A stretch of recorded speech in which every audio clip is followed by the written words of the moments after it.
Hello बच्चों, आपने ददरिया का नाम सुना है? रावत नृत्य का नाम सुना है? पंथी नृत्य का नाम सुना है? कर्मा नृत्य का नाम सुना है?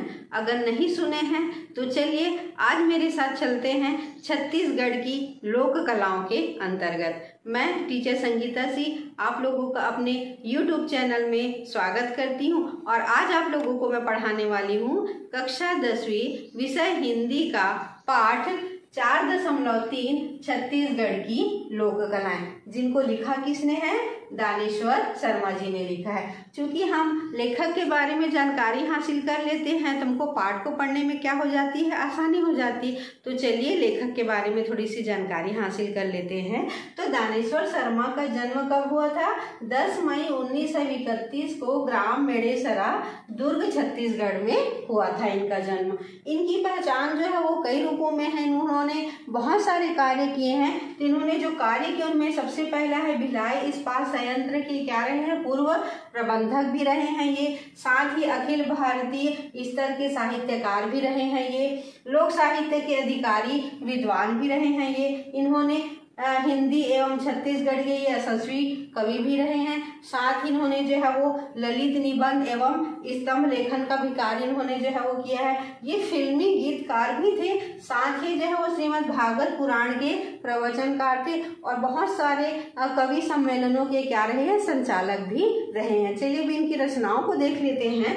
रचनाओं में इनकी जो प्रमुख प्रकाशित रचनाएं हैं जिनमें छत्तीसगढ़ के लोकगीत लिखे हैं जो कि विवेचनात्मक है। हर मौसम में छंद लिखूंगा इनके गीत संग्रह हैं। लव कुश इनके खंड काव्य हैं। गीत अगीत हिंदी काव्य संग्रह है। साथ ही तपत करूँ भाई तपत करूँ इनकी छत्तीसगढ़ी काव्य संग्रह रही है। चलिए शुरू करते हैं छत्तीसगढ़ की लोक कलाओं के बारे में। शुरू से ही मनुष्य ने धरती को माता और अपने आप को उसका पुत्र माना। इसी रिश्ते के प्रेम ने उसे प्रकृति और उसकी संतान को इससे जोड़ दिया। इसी कारण लोक रचना की धारा प्रवाहित होने लगी। लोक रचना की धारा की प्रवाह से लोकनाट्य, लोक नृत्य, लोकगीत, लोक गाथा का जन्म हुआ। मनुष्य का संपूर्ण चिंतन, दर्शन, राग विराग लोक कला में समाहित हो गया। 1 नवंबर 2000 को छत्तीसगढ़ राज्य बना। चूंकि यहाँ पर 36 किले थे इसलिए इसका नाम छत्तीसगढ़ पड़ा। यहाँ पर बिलासपुर, रायपुर, दुर्ग, राजनांदगांव आदि में लोक कला और साहित्य की जो विशेषताएं हैं वह काफ़ी समय से प्रसिद्ध रही हैं। तुरतुरिया नामक स्थान पर वाल्मीकि का आश्रम है और यहीं पर से ही कविता की पहली धारा फूटी। साथ ही लव कुश ने अश्वमेघ के अश्रु को यहीं पर पकड़ा था। श्री आदि शंकराचार्य के गुरु श्री गोविंद पाद भी यहीं के थे। छत्तीसगढ़ की लोक कलाएं बहुत प्राचीन हैं। यहाँ के कलाकारों की प्रसिद्धि कोने कोने तक फैली हुई है। इन्होंने विदेशों में भी क्या करी है? अपनी छाप जो है वो छोड़ी हुई है। तो इसी के अंतर्गत हम जो है वो कुछ लोक कलाएं जिसके अंतर्गत लोकगीत, लोक गाथा, लोक नृत्य और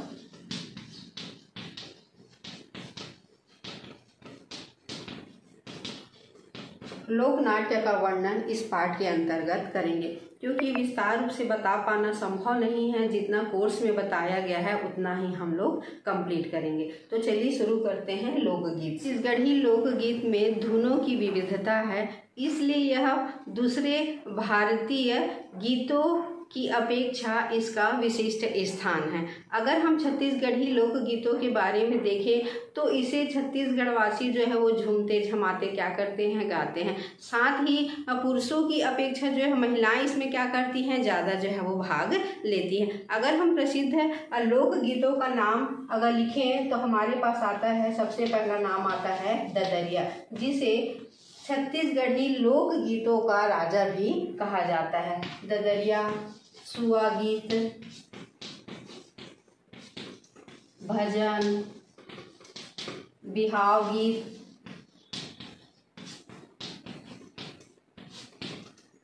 जवारा गीत,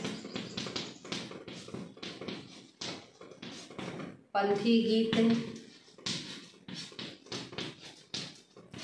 आदि ये प्रमुख जो है वो लोकगीत हैं जो छत्तीसगढ़ में बहुत ही ज़्यादा प्रसिद्ध हैं। ददरिया को लोकगीतों का राजा कहा ही जाता है। साथ ही जो है वो ददरिया क्या है, एक प्रकार का श्रृंगार गीत भी है। ददरिया में सवाल जवाब होता है। अगर एक पक्ष के द्वारा एक पद गा दिया जाता है तो सामने वाले के द्वारा जो है वो गा करके क्या दिया जाता है, उसका जो है वो जवाब दे दिया जाता है। इस तरीके से दोनों के बीच में क्या शुरू हो जाती है, प्रतिस्पर्धा शुरू हो जाती है और देखने वाले क्या लेते हैं, इसका जो है वो आनंद लेते हैं। चूंकि इसमें जो है वो कविता की रचना तुरंत ही की जाती है, इसीलिए इसको जो है वो आशु कवित्व का उदाहरण भी माना जाता है। सुआ गीत में छत्तीसगढ़ी महिलाएं टोकरी से भरे धान में तोते की प्रतिमा, जिसे सुआ कहा जाता है, उसे रख देती हैं और उसके चारों ओर जो है वो नाचती गाती रहती हैं। छत्तीसगढ़ी लोकगीतों में सुआ को कबीर के हंसा की तरह आत्मा के प्रतीक के रूप में माना जाता है। प्रमुख सुआ गीत गायिका श्रीमती अमृता और श्रीमती कुलवंती बाई हैं। दीपावली के कार्तिक अमावस्या के समय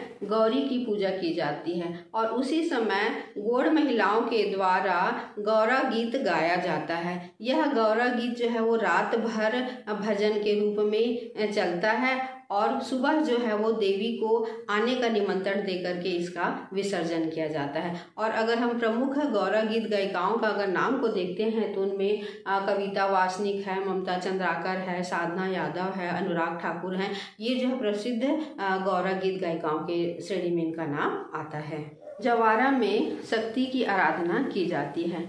इसमें गेहूं के उगे हुए अंकुर शक्ति स्वरूपा प्रकृति गांव वालों को बल देती है। छत्तीसगढ़ के प्रमुख लोकगीत गायक हैं, जिसमें श्री फूलचंद श्रीवास्तव, भैयालाल हड़ाऊ, पंचराम मिर्झा, केदारनाथ वैष्णव, शिव कुमार तिवारी, शेख हुसैन आदि प्रमुख क्या हैं, लोकगीत गायक। हमने यह तो जान लिया कि लोकगीत कौन से हैं और लोकगीत गायक जो हैं वो कौन कौन से हैं, लेकिन अब हमको जानना ये जरूरी है कि बोर्ड परीक्षा में प्रश्न किस तरीके से आएगा। तो चलिए लोकगीत से किस तरीके से बोर्ड परीक्षा में प्रश्न बनेगा उसका हम तैयारी कर लेते हैं। तो सबसे पहले जो है प्रश्न यहाँ पर बनेगा कि छत्तीसगढ़ राज्य की स्थापना कब हुई थी। 1 नंबर का प्रश्न जो है वो वस्तुनिष्ठ के रूप में आता है।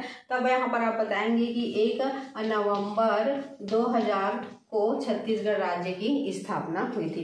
दूसरा प्रश्न बनता है कि तुरतुरिया नामक स्थान क्यों प्रसिद्ध है। तो तुरतुरिया नामक स्थान क्यों प्रसिद्ध है, वाल्मीकि का आश्रम होने की वजह से तुरतुरिया नामक स्थान प्रसिद्ध है। दूसरा प्रश्न हमारे यहाँ पर ये बन गया। तीसरा प्रश्न ये बनता है कि लोक कला के अंतर्गत क्या क्या आते हैं। तो लोक कला के अंतर्गत क्या क्या आता है, लोकगीत आता है, लोकगीत, लोक गाथा, लोक नाट्य और लोक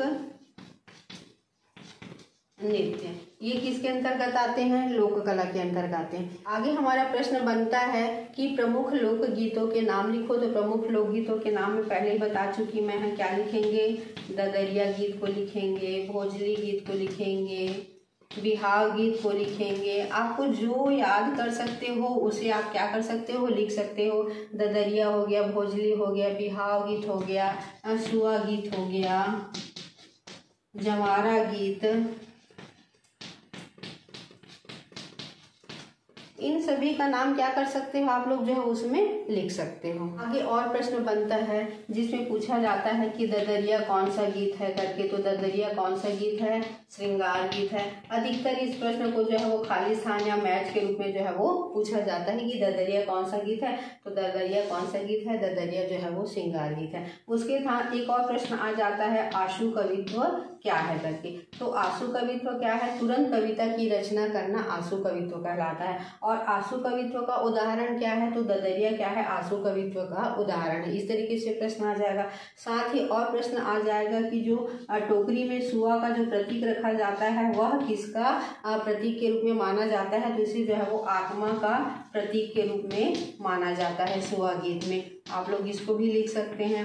साथ ही अब हमारा और प्रश्न बन जाएगा कि जवारा में किसकी आराधना की जाती है। तो जवारा में किसकी आराधना की जाती है? शक्ति की आराधना की जाती है। हमारा प्रश्न बन जाएगा कि छत्तीसगढ़ के लोकगीत गायकों के नाम लिखो करके।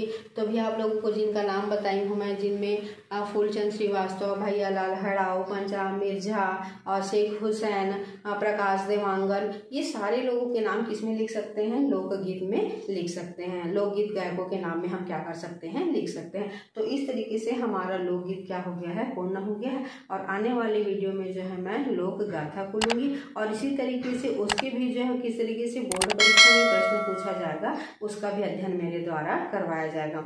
और अगर यह मेरा वीडियो आप लोगों को पसंद आ रहा होगा तो please like, comment, share and subscribe कीजिएगा।